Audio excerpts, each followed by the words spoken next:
Hello दोस्तों, कई बार क्या होता है कि हम एथिकल हैकिंग सीख लेते हैं ऑनलाइन और दूसरे मीडियम्स की मदद से, यानी कि गूगल वगैरह से, और फिर हम सर्च करते हैं एथिकल हैकिंग से रिलेटेड जॉब्स।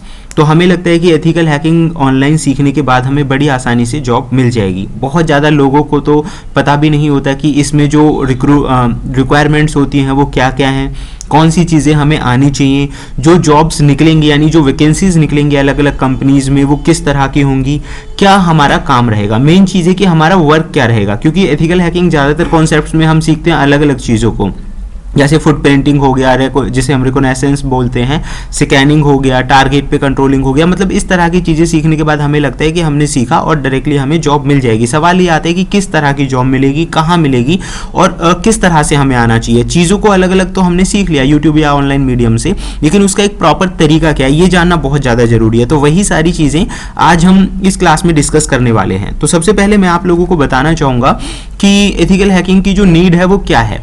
गाइज, नीड की अगर हम बात करें तो सबसे पहले हमें देखना है कि कैपिटल ऑफेंस, आप यहाँ पे देखिए जो क्राइम हुए हैं पिछले कुछ समय में, बच्चों के प्रति हुए हैं, विमेंस के प्रति हुए हैं, या जो ज़्यादा एज्ड वाले पर्सन हैं उनके प्रति हुए हैं।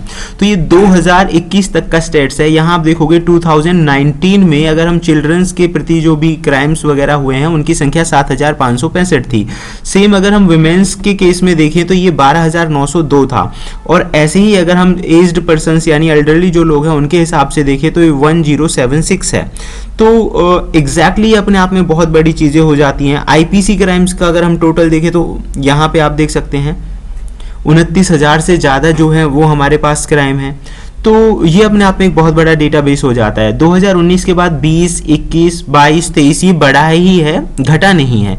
तो एग्जैक्टली इतना सारा क्राइम हो रहा है, तो उसे रोकने के लिए भी हमें साइबर सिक्योरिटी एक्सपर्ट्स या एथिकल हैकर्स जिन्हें हम बोलते हैं उन लोगों की ज़रूरत होती है। ये नीड हो गई। दूसरा और दूसरे तरीके से कि इंटरनेशनल वे में हम इस चीज को समझ लेते हैं। आप यहाँ पे देखेंगे कि लगभग 1 मिलियन ईमेल्स जो होते हैं एक साल में एक्सपोज किए जाते हैं, और हर 5 में से एक व्यक्ति, यानी कि 5 अगर इंटरनेट यूजर्स हैं जो ईमेल का इस्तेमाल करते तो उनमें से एक व्यक्ति का जरूर कहीं ना कहीं ईमेल जो है वो ऑनलाइन डेटाबेस में एक्सपोज हुआ होगा। ये अपने आप में एक बहुत बड़ी प्रॉब्लम है कि हम उस तरह के डेटा को सिक्योर कैसे रख सकते हैं। डेटा ब्रीजेस की अगर हम बात कहें तो हर बिजनेस जो है लगभग 4.35 मिलियन जो है उसने $4.35 मिलियन जो है इन्वेस्ट कर चुके हैं डेटा ब्रीचेस से बचने के लिए। 2022 का ये स्टैट्स है। लगभग 236.1 मिलियन रैंसमवेयर अटैक्स हुए हैं 2022 के मिड तक, यानी 236.1 मिलियन रैंसमवेयर अटैक्स, जो कि अपने आप में एक बहुत बड़ी संख्या है। 1 in 2 American internet users had their account breached in 2021, यानी कि 2 में से एक अमेरिकन इंटरनेट यूजर का अकाउंट जो है 2021 में ब्रीच हुआ था कहीं ना कहीं। 39% जो यानी कि 39% जो यूके के बिजनेसेस हैं उन्होंने ये बताया है कि 2022 की ये रिपोर्ट्स हैं, उन्होंने ये बताया है कि कहीं ना कहीं वो साइबर अटैक से जूझ रहे हैं। लगभग 10 में से एक यूएस ऑर्गेनाइजेशन जो है उसका कोई इंश्योरेंस नहीं है साइबर अटैक्स के लिए, यानी कि अगर उस पर कोई साइबर अटैक हो जाता है तो इसके प्रति उसका कोई इंश्योरेंस नहीं है। डाटा लॉस हुआ तो सोचिए आप कितना बड़ा नुकसान हो सकता है काफ़ी सारे लोगों का। 53.35 मिलियन यूएस सिटीजन्स जो हैं वो अफेक्टेड हैं साइबर क्राइम से, मतलब 2022 के स्टेट्स के अकॉर्डिंग हम यहाँ पे बात कर रहे हैं। और यूके बिजनेसेस की बात करें तो लगभग 4200 यूरो 2022 में 4200 यूरो का उन्हें लॉस हुआ है। ये 2022 का था। 2020 के अंदर मलवेयर अटैक्स इंक्रीज हुए। आप देखो कि मतलब 2020 में मलवेयर अटैक्स जो थे 358% थे 2019 के मुकाबले। अगर हम 2023 और 24 में इस चीज को लेकर चले तो आप अंदाजा लगाइए ये कि रुके नहीं हैं, ना ही कम हुए हैं, ये बढ़ रहे हैं। The most common cyber threat facing businesses and individual is fishing. जब सबसे ज्यादा जो कॉमन तरीका है लोगों को कंट्रोल करने का वो तरीका है फिशिंग, यानी फिशिंग के जरिए लोग आपके आईडी, पासवर्ड और जरूरी जानकारी चुरा लेते हैं। बहुत इंपॉर्टेंट चीज है। तो हम इस चीज को समझेंगे कि वास्तव में एथिकल हैकिंग है क्या। गाइस देखो, पुराने टाइम में क्या होता था, काउबॉयज मूवीज चला करती थी उन दिनों, तो जो एक अच्छा व्यक्ति होता था उसमें, यानी कि आप उसे हीरो कह सकते हैं, वो व्हाइट हैट पहनता था, और जो बुरा होता था यानी कि आप उसे विलेन बोल लीजिए, वो ब्लैक पहनता था। तो आज भी साइबर स्पेस में अगर हम बात करें तो ब्लैक और व्हाइट का कॉम्बिनेशन ही चल रहा है। एथिकल हैकिंग की दुनिया में भी यही ब्लैक और व्हाइट हैट का यूज हो रहा है। यानी जो सही लोग हैं वो व्हाइट हैट हैकर्स कहलाते हैं, जो लोगों को प्रोटेक्ट करने का काम करते हैं, सिक्योरिटी देने का काम करते हैं, किसी ऑर्गेनाइजेशन को बचाते हैं, वो एथिकल हैकर्स कहे जाते हैं या व्हाइट हैट हैकर्स कहे जाते हैं। और जो गलत तरीके से काम करते हैं उन्हें ब्लैक हैट हैकर्स बोला जाता है। तो वास्तव में एथिकल हैकर्स का जो मेन वर्क है ये क्या होता है, किसी भी सिस्टम के अंदर कमियों का पता लगाना और उन कमियों को सही करने में हेल्प करना, ये एथिकल हैकर्स का काम होता है। लीगल भी आप उन्हें बोल सकते हो कि बड़ी बड़ी कंपनियां ऑर्गेनाइजेशंस की वो हेल्प भी करती हैं, उनसे परमिशन लेके उनके सिस्टम में या ऑर्गेनाइजेशन पूरे नेटवर्क में कहीं कोई कमियां हैं, लूप होल्स हैं, तो उन्हें सही करने का जो काम है वो एथिकल हैकर्स ही करते हैं। तो इस तरह का इनका काम होता है। ये मैंने आपको बता ही दिया है कि व्हाइट हैट और ब्लैक हैट क्या होते हैं। जो सही काम करते हैं वो व्हाइट और जो गलत करते हैं वो ब्लैक हैट। लेकिन ग्रे हैट भी एक तीसरी कैटेगरी इसके अंदर ऐड की गई है, जो दोनों तरह का वर्क करते हैं जरूरत के हिसाब से। ऐसे ही कुछ लोगों ने अभी कुछ और नई टर्म्स को इनमें जोड़ दिया है, जैसे कि आप कहेंगे रेड एंड ब्लू। तो रेड एंड ब्लू हिट का मतलब यहाँ पे रेड टीमिंग ब्लू टीमिंग को लेकर भी है। एक ऐसी टीम जो डिफेंड करती है, एक ऐसी टीम जो अटैक करती है। ठीक है, तो बड़ी बड़ी ऑर्गेनाइजेशंस के अंदर रेड और ब्लू हैट भी होते हैं, यानी कि उस सिस्टम पे अटैक्स करिए और उसकी कमियों का पता लगाइए और डिफेंडिंग जो टीम है उससे बचने के तरीके ढूंढेगी। वास्तव में व्हाइट हैट, ब्लैक हैट और ग्रे हैट ही होते हैं। अब हम बात करेंगे कि इसकी ज़रूरत क्या है। मान लीजिए हमने ये चीज़ें सीख भी ली, तो इनकी ज़रूरत क्या है, कहाँ इस तरह के लोगों की रिक्वायरमेंट्स होती है। तो स्कोप की अगर हम बात करें तो देखिए, गवर्नमेंट डिफेंस ऑर्गेनाइजेशंस जो होती हैं, लॉ इन्फोर्समेंट में इसकी ज़रूरत होती है। फोरेंसिक लैबोरेटरीज हो गई, डिटेक्टिव कंपनीज हो गई, CBI नेशनल सिक्योरिटी एजेंसीज हो गई, मतलब ये भी साइबर एक्सपर्ट और एथिकल हैकर्स को हायर करती हैं। तो गाइज इसका मतलब ये बिल्कुल नहीं है कि आपने छोटा मोटा कोई एथिकल हैकिंग का कोर्स सीख लिया, कॉन्सेप्ट कर लिया और आप इनमें डायरेक्टली जा सकते हैं। नहीं, ये आपको आगे समझ में आएगा। ये तो फिलहाल हम स्कोप की बात कर रहे हैं कि क्या क्या स्कोप है। बड़ी बड़ी कंपनीज में जैसे HCL, Wipro, Infosys, IBM, TCS वगैरह, ये भी time to time ethical hackers को हायर करती हैं, रिक्रूटमेंट भी निकालती रहती हैं। एवरेज और स्टार्टिंग सैलरी की अगर हम बात करें तो इंडिया के अंदर नॉर्मली 2.5 लाख से इसका स्टार्ट हो जाता है। ये पर एनम की सैलरी है। ये एज अ फ्रेशर मैं आप लोगों को बात कर रहा हूँ। जैसे जैसे एक्सपीरियंस बढ़ता जाएगा आपकी सैलरी भी हाइक होती इसमें चली जाएगी। एथिकल हैकर्स की जो सैलरी है लगभग अगर मान लीजिए आपका 5 साल का एक्सपीरियंस है तो 10 से 12 लाख तक ईजिली आप आसानी से इस फील्ड में कैप्चर कर सकते हैं। इन सब के अलावा सिक्योरिटी कंसल्टेंट हो गया, forensic investigation, security investigator, network security system administrator, इस तरह के नाम होते हैं। अच्छा, अभी जो हमने शुरुआत में नाम सुना था एथिकल हैकिंग, और हमें लग रहा था एथिकल हैकिंग का कोर्स हमने ऑनलाइन देखा, सीख लिया और हमारा काम बन गया। लेकिन जब ऐसे लोगों के सामने या जो बिगिनर स्टूडेंट्स हैं, जब उनके सामने ये सारी चीजें आती हैं कि सिक्योरिटी कंसल्टेंट, अब वो कंफ्यूज्ड हो गए यार ये क्या है, किस तरह का काम होता होगा। Forensic investigator, security investigator, network security system administrator, manager, web security administrator, यानी कि इसमें कहीं भी एथिकल हैकिंग नहीं आ रही है, ना साइबर सिक्योरिटी आ रही है। तो अब यहाँ पे वो कंफ्यूज हो जाते हैं। मान लीजिए अगर वैकेंसी निकली भी हुई है और वैकेंसी का नाम है नेटवर्क सिक्योरिटी एडमिनिस्ट्रेटर, तो वो सोचेंगे कि क्या मैं इसमें अप्लाई कर सकता हूँ या नहीं कर सकता हूँ, मुझे आता है या नहीं आता है। तो ये अपने आप में एक बहुत बड़ा कंफ्यूजन है। तो ये आपका आज इस वीडियो के बाद क्लियर भी हो जाएगा। दूसरा आप इसमें देखिए पेनिट्रेशन टेस्टिंग की अगर मैं बात करूँ तो एथिकल हैकिंग जॉब प्रोफाइल, मतलब किस तरह की जॉब्स होती हैं एथिकल। पेनिट्रेशन टेस्टिंग भी एक तरह से उसी का पार्ट है। वल्नरेबिलिटी असेसर हो गया, इंफॉर्मेशन सिक्योरिटी एनालिस्ट, जिन चीज़ों के बारे में अभी हम बात कर रहे थे। सर्टिफाइड एथिकल हैकर्स, ये मतलब एक तरह का सर्टिफिकेशन है, इसे भी हम जानेंगे। Security consultant, security engineer, architect और इंफॉर्मेशन सिक्योरिटी मैनेजर, मतलब ये अलग अलग तरह की चीज़ें हैं। तो यहाँ पे जब हम देखते हैं कि यार जॉब प्रोफाइल में बहुत अलग चीज़ों की डिमांड की गई है, जबकि हमने जो सीखा है वो अलग चीज़ें हैं। वास्तव में ऐसा नहीं है। वो क्यों नहीं है मैं आपको बताता हूँ। जैसे कि यहाँ पे मैंने कुछ जॉब्स डिस्क्रिप्शंस को डिफाइन किया, जॉब्स को डिफाइन किया हुआ है। जैसे कि मान लीजिए जॉब प्रोफाइल है डेटा सिक्योरिटी स्पेशलिस्ट। तो डेटा सिक्योरिटी स्पेशलिस्ट होते कौन है?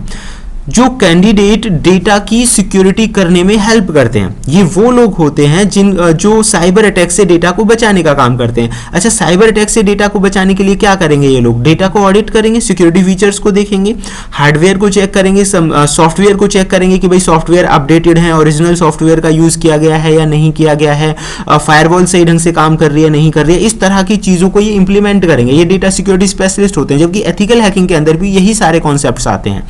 ठीक है, तो ये अलग नहीं है, बस थोड़ा सा नाम अलग हो गया। ऐसे ही एप्लीकेशन सिक्योरिटी एग्जीक्यूटिव्स अगर हम कहेंगे तो एप्लीकेशन सिक्योरिटी स्पेशलिस्ट होते हैं। यहाँ पे देखो बात आ गई एप्लीकेशंस की, ठीक है, तो ये भी एक तरह से टीम का ही हिस्सा होते हैं। जो साइबर सिक्योरिटी की टीम होती है उसी का हिस्सा होते हैं, और ये डेवलपर्स को हेल्प करते हैं ताकि वो एप्लीकेशंस को सही ढंग से डेवलप कर सकें। उदाहरण के तौर पे मान लीजिए कोई भी वेबसाइट जो होती है उसके बैकएंड में एसक्यूएल वगैरह इस तरह की कोडिंग्स का इस्तेमाल किया जाता है डेटा को सिक्योर करने के लिए या डेटाबेस बनाने के लिए।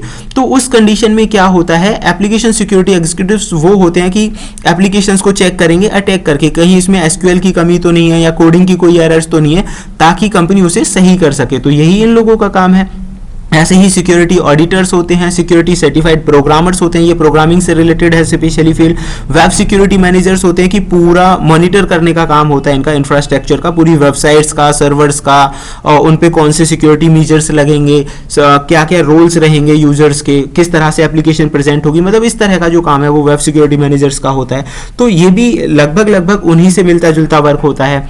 तो एग्जैक्टली इस तरह के काम होते हैं। रिक्रूटिंग कंपनीज में आप देखेंगे, ये टॉप मैंने कंपनीज की लिस्ट यहाँ पे डाली है जो cyber security experts, penetration testers या डेटा सिक्योरिटी एनालिस्ट वगैरह को हायर करते हैं टाइम टू टाइम, और अच्छा खासा सैलरी पैकेज भी यहाँ से आपको मिलता है। अब सवाल आता है कि क्या सिर्फ एथिकल हैकिंग से काम चल जाएगा? तो गाइस बिल्कुल नहीं। एथिकल हैकिंग में जो आप नॉर्मल कॉन्सेप्ट देखते हैं या फिर आपने एक नॉर्मल सर्टिफिकेशन सुना होगा सर्टिफाइड एथिकल हैकिंग, तो वो एक तरह से प्राइमरी या बिगनर सर्टिफिकेशन आप उसे कह सकते हैं।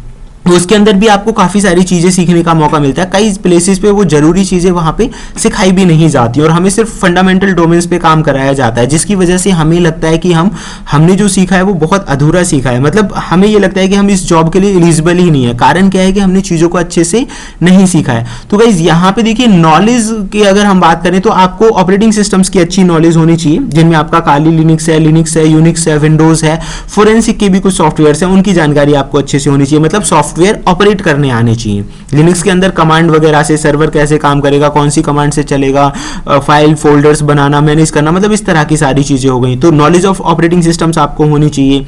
दूसरा, एडमिनिस्ट्रेटर लेवल की नॉलेज आपको होनी चाहिए कि एडमिन का क्या रोल होता है। ऐसे ही आप यहाँ पे देखेंगे security research, Mallard research and analysis. तो सिक्योरिटी रिसर्च का मतलब है कि किस तरह से अपनी सिक्योरिटी की कमियों का आप पता लगाएंगे। तो ये सिक्योरिटी रिसर्च के अंदर आ गया। नई नई चीज़ों के बारे में पता करना, नई कोई वल्नरेबिलिटी आई है तो उसे पैच करना, ये सारी चीज़ें सिक्योरिटी रिसर्च का हिस्सा होती हैं। नेटवर्किंग की स्किल आपकी अच्छी होनी चाहिए, जिसमें आपको राउटर्स, फायरवॉल, स्विच, हब, इन सब की अच्छी नॉलेज होनी चाहिए। सर्वर का क्या रोल होता है, एडमिनिस्ट्रेटर का क्या रोल होता है, यूजर्स को किस तरह से प्रॉपर्टीज दी जाती है, मतलब प्रॉपर्टीज से मेरा मतलब है यूजर को किस हिसाब से उसके जो एक्सेस है उसे एक्सेस शेयर दिया जाता है, ये सारा कुछ इसी के अंदर होता है। इन सब के अलावा कोडिंग की नॉलेज आपको, जैसे कि C++, पाइथन, जावा, HTML, SQL वगैरह की भी नॉलेज होनी चाहिए। हालांकि जो CH वाला जो बिगनर कोर्स है उसके लिए अगर आपको इसकी ज़्यादा नॉलेज नहीं है तब भी बात बन सकती है, और बहुत सारे ऐसे प्लेटफॉर्म्स हैं जहां से इनकी नॉलेज भी आप ले सकते हैं। क्लाउड की आपको जानकारी होनी चाहिए। अगर आप ये सारी नॉलेज रखते हैं, मतलब बहुत जरूरी नहीं कि बहुत ज़्यादा अच्छे से आनी चाहिए, लेकिन आपको जानकारी जरूर होनी चाहिए इन सारी चीज़ों की। तो ऐसे ही जो CH यानी सर्टिफाइड एथिकल हैकिंग का जो बिगनर्स कोर्स है उसमें जरूरी नहीं है कि आपको कोडिंग बहुत अच्छी नहीं आती, लेकिन थोड़ी बहुत जानकारी है उससे भी काम चल जाएगा। हाँ, एक्सपर्ट होने के लिए आपको अच्छी कोडिंग की नॉलेज होनी चाहिए। कई बार लोग पूछते हैं कि भाई मुझे कोडिंग तो नहीं आती अच्छे से, तो क्या मैं इस फील्ड में एंट्री कर सकता हूँ? आप कर सकते हो एंट्री। इसका जो स्टार्टिंग कोर्स है CH, जिसे हम सर्टिफाइड एथिकल हैकिंग बोलते हैं, तो उसकी मदद से आप इसमें स्टार्टिंग तो कर सकते हो। ठीक है, अब चलता है सेकेंड नेक्स्ट कॉन्सेप्ट कि इसके अंदर और कौन कौन से सर्टिफिकेशंस होते हैं। गाइज एक जेन्युइन अगर मैं आप लोगों को बात बताऊं तो इसके अंदर सर्टिफिकेशंस की अगर हम बात करें तो सर्टिफिकेशंस के साथ साथ डिग्री होना बहुत ज़्यादा जरूरी है। रियल फील्ड वर्क के हिसाब से मैं आपको बता रहा हूँ, सिर्फ सर्टिफिकेशन से काम नहीं चलेगा। कई केसेस में सिर्फ सर्टिफिकेशन से भी बात बन जाती है, लेकिन अगर आपके पास डिग्री होगी तो दैट मीन्स ज़्यादा बेटर रहेगा। और अगर कंप्यूटर फील्ड की डिग्री है, मान लीजिए आप जैसे BCA हो गया, BTech इन CS हो गया, कंप्यूटर साइंस की कोई भी डिग्री है, डिप्लोमा है, वो आपको काफ़ी हेल्प करेगा। अब सर्टिफिकेशन इसमें बहुत सारे होते हैं, जैसे कि CHFI का जो स्पेशली फोरेंसिक पे डिपेंड करता है, ऑफेंसिव सिक्योरिटी का जो पेनिट्रेशन टेस्टिंग पे डिपेंड करता है, ऐसे ही ऑफेंसिव सिक्योरिटी का सर्टिफाइड एक्सपर्ट एग्जाम्स है, ये भी एक पेनिट्रेशन टेस्टिंग बेस्ड एग्जाम्स है। आप CISM का करेंगे, सर्टिफाइड इंफॉर्मेशन सिक्योरिटी मैनेजर्स, तो सिक्योरिटी पोस्चर्स को किस तरह से लगाना है, वल्नरेबिलिटी असेसर्स, ये सब अलग अलग तरह के सर्टिफिकेशंस हैं। प्रोफेशनल एथिकल हैकर्स हो गए, पेनिट्रेशन टेस्टिंग इंजीनियर्स हो गए, वायरलेस प्रोफेशनल्स हो गए, तो मतलब ये अलग अलग तरह के सर्टिफिकेशंस है। CH भी इनमें से एक है, यानी कि सर्टिफाइड एथिकल हैकिंग भी इनमें से एक है। अलग अलग सर्टिफिकेशंस में अलग अलग चीज़ों के बारे में बताया जाता है। तो ये अलग अलग सर्टिफिकेशंस हैं, आपके पास जितना भी आप कैप्चर कर सकते हो। CH एक प्राइमरी हो गया, इन सब के अलावा इनमें भी आप कोशिशें कर सकते हो, तो इनकी मदद से आप इस फील्ड में आगे बढ़ सकते हो। तो गाइज ये था हमारा कंप्लीट जानकारी इन सारी चीज़ों को लेकर। तो फिलहाल हम जानेंगे इसमें सिर्फ इतना ही, फिर मिलते हैं एक नई जानकारी के साथ।